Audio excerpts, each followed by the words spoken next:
back to The Secret History of Rock with Alan Cross. Not everyone who changes music history becomes a big star. Have you, for example, ever heard of Grady Martin? No, right? Well, as far as anyone can tell, he's the guy who came up with the idea of dirtying up the sound of an electric guitar. Before he came along, most electric guitars sounded like this.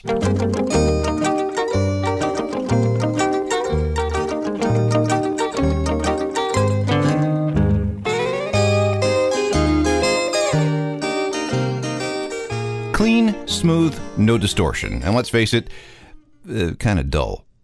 But then in 1960, Grady was working as a session musician in Nashville, of all places, and he had a gig with country star Marty Robbins on a song called Don't Worry About Me.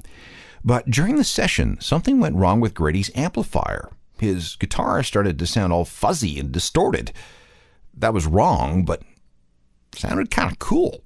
So Grady pulled together some people and figured out what went wrong with the amplifier. And then they worked out how they could command the amp to get all fuzzy and distorted on command.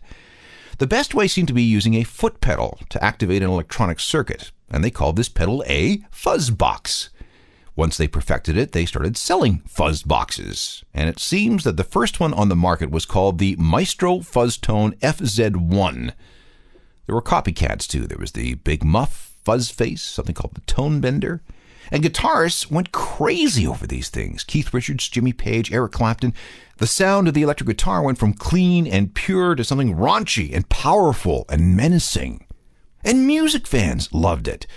Tastes began to evolve so that distortion became regarded as beautiful noise. And that changed rock music forever. And to think that the guy who started it all was this country musician with a broken amplifier.